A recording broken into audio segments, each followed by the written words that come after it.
কিন্তু অবাক করা বিষয় হচ্ছে আমরা আজও জানি না আমাদের আল্লামার মৃত্যু কি স্বাভাবিক হয়েছে নাকি এটা পরিকল্পিত মেডিকেল কিলিং ছিল।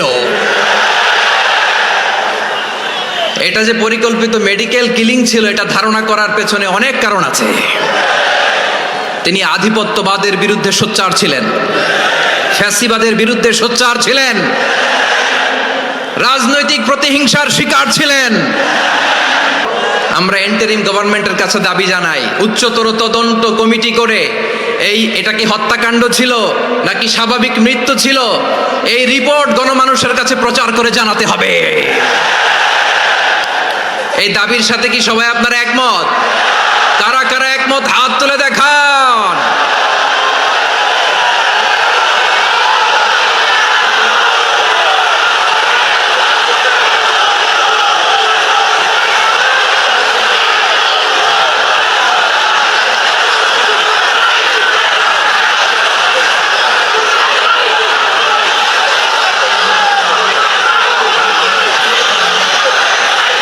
হযরতুল আল্লাম শহীদ মরহুম আল্লামা দেলওয়ার হোসেন সাঈদী রহিমাহুল্লাহ, ওনার স্মৃতি বিজড়িত আজকের এই ঐতিহাসিক প্যারেড ময়দানের তাফসিরুল কোরআনের প্রোগ্রামে সব আছে। স্টেজ আছে, শ্রোতা আছে, প্যান্ডেল আছে, মিডিয়া কাভারেজ আছে, কিন্তু আমাদের কলিজার টুকটাটা আমাদের মাঝে নাই। আজকের এই প্রোগ্রামে আলোচক হয়ে এই চেয়ারে আমি না বসে ওই শ্রোতাদের কাতারে বসে যদি আমাদের আল্লামার নুরানি চেহারার দিকে তাকিয়ে ওয়াজ শুনতে পারতাম, আমাদের হৃদয়টা ঠান্ডা হয়ে যেত, আমাদের তৃষ্ণার্ত হৃদয় শান্ত হতো। সব আজকে আছে, কি যেন নাই, ঠিক কিনা বলেন? আল্লাহ তাআলা প্রতি 100 বছরে একজন মুজাদ্দিদ পাঠায়, প্রতি 100 বছরে একজন মুজাদ্দিদ, যিনি সমাজকে সংস্কার করেন। আল্লামা দেলওয়ার হোসেন সাঈদী রহিমাহুল্লাহ ছিলেন তেমন একজন মুজাদ্দিদ। চিৎকার করে বলেন ঠিক কিনা? উনি শিরক বিদআতের আস্তানাকে তছনছ করে দিয়েছেন, তাওহীদের বাণীকে সমুন্নত করেছেন, গণমানুষের কাছে তাফসিরুল কোরআনকে জনপ্রিয় করেছেন। আজীবন আজীবন তিনি ইসলামকে বিজয়ী শক্তি হিসেবে দেখার স্বপ্ন দেখতেন।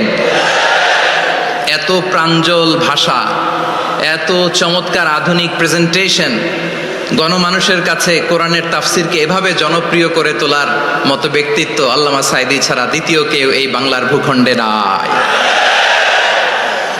এই যে তাফসিরুল কোরআন, এই যে টার্মিনোলজি, এই টার্মটাই উনি আসলে জনপ্রিয় করেছেন। আমরা আগে জানতাম না যে এভাবে তাফসির করা যায়, এভাবে scientific indications of the Holi কোরআনকে মানুষের কাছে পেশ করা যায়, এভাবে এত জীবন ঘনিষ্ঠ করে, এত ইন্টারেক্টিভ করে কোরআনের কথাগুলো মানুষের কাছে উপস্থাপন করা যায়। উনি অন্যায়ের বিরুদ্ধে সবসময় সোচ্চার ছিলেন, প্রতিবাদী কণ্ঠস্বর ছিলেন। ওনার আলোচনা শুনলে দেহের রক্ত টকবক করে ফুটতে থাকতো। আল্লাহু আকবার, আল্লাহু আকবার, আল্লাহু আকবার। He was a strong mouthpiece of Islamic revivalism. Islamic জাগরণের স্ট্রং মাউথপিস ছিলেন আল্লামা সাঈদী রাহিমাহুল্লাহ। অনেক দোয়া পেয়েছেন, আমরা পড়েছি, এমন জীবন তুমি করিবে গঠন, মরণে হাসিবে তুমি, কাঁদিবে ভুবন। গোটা বিশ্বকে তিনি কাঁদিয়েছেন। আল্লামা যখন ইন্তেকাল করলেন, আমি তখন মালয়েশিয়া থেকে যুক্তরাষ্ট্রে একটা কনফারেন্সে যোগ দিতে যাচ্ছি, কাতার এয়ারলাইন্সে। মালয়েশিয়া থেকে দোহাতে নামলাম। দোহায় যখন আমার ট্রানজিট, তখন শুনতে পেলাম যে আল্লামা বিদায় নিয়েছেন। সোশ্যাল মিডিয়ায় শুনে বিশ্বাস করতে পারলাম না। মুহূর্তের মধ্যেই মাসুদ সাঈদী ভাইকে মেসেজ করলাম, উনি কোনো উত্তর দিতে পারলেন না। মাসুদ ভাইয়ের সাথে যখন কোলাকুলি করি, আমাদের শামীম ভাইয়ের সাথে যখন কোলাকুলি করি, মনে হচ্ছে আল্লামা সাঈদীর ঘ্রাণ পাই। শরীরটা লিটারালি কাঁপছিল, নিজেকে মানাতে পারছিলাম না, বিশ্বাস করতে পারছিলাম যে আসলে আল্লামা বিদায় নিয়েছেন। ইন দ্য মিন টাইম আমার সেকেন্ড ফ্লাইট দোহা টু নিউ ইয়র্ক, 12 ঘন্টার ফ্লাইটে উঠলাম। ইন্টারনেট থেকে বিচ্ছিন্ন হলাম। নামার পরে শুনলাম আল্লাহু আকবার, যেখানে ওনাকে কবরস্থ করার কথা ছিল সেখানেও কবর দিতে দেয়া হয় নাই। ছবিগুলো দেখতে লাগলাম, হাসিমাখা মুখ, হাসিমাখা নিথর দেহটা, মরণে হাসিবে তুমি, কাঁদিবে ভুবন। From east to west, from north to south, the entire globe, গোটা বিশ্ব ওনার জন্য কেঁদেছে, গোটা বিশ্ব কেঁদেছে, কাবার গিলাফ ধরে ধরে মানুষ চিৎকার করেছে। এর চেয়ে শ্রেষ্ঠ মৃত্যুকার হতে পারে? আমাদের আল্লামার আর কি পাওয়ার ছিল বলেন, আর কি পাওয়ার ছিল? কুল্লু নাফসিন যায়িকাতুল মাউত, যারাই দুনিয়াতে আসবে তারা ইন্তেকাল করবে, এটা আমরা মেনে নেই, এটা আমরা জানি। কিন্তু অবাক করা বিষয় হচ্ছে আমরা আজও জানি না আমাদের আল্লামার মৃত্যু কি স্বাভাবিক হয়েছে নাকি এটা পরিকল্পিত মেডিকেল কিলিং ছিল। এটা যে পরিকল্পিত মেডিকেল কিলিং ছিল এটা ধারণা করার পেছনে অনেক কারণ আছে।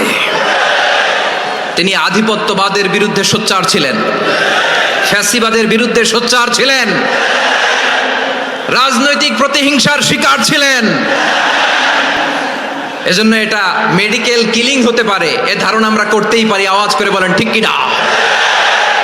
যেই সময়টা আমরা কাটাচ্ছি এত সুন্দর সময় বাংলাদেশ আর পাবে না। আমাদের জন্মের পর থেকে এরকম চমৎকার সময় আমরা পাই নাই, এটাই আসল সময়। আমরা ইন্টারিম গভর্নমেন্টের কাছে দাবি জানাই, উচ্চতর তদন্ত কমিটি করে এটা কি হত্যাকাণ্ড ছিল নাকি স্বাভাবিক মৃত্যু ছিল, এই রিপোর্ট গণমানুষের কাছে প্রচার করে জানাতে হবে। এই দাবির সাথে কি সবাই আপনারা একমত?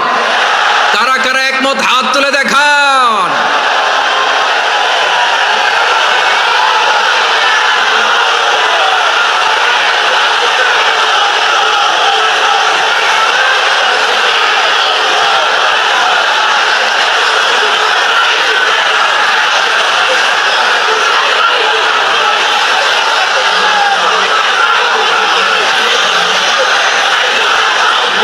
আমার প্রিয় ভাইয়েরা, প্রিয় চট্টলাবাসী, আল্লাহ তাআলা তার এই মুখলেস গোলামকে তার জান্নাতুল ফেরদাউসের মেহমান হিসেবে কবুল করুক, তার জীবনের সকল খেদমাগুলোকে কবুল করুক, জান্নাতুল ফেরদাউসের আলা মাকামে তাকে মেহমান হিসেবে কবুল করুক।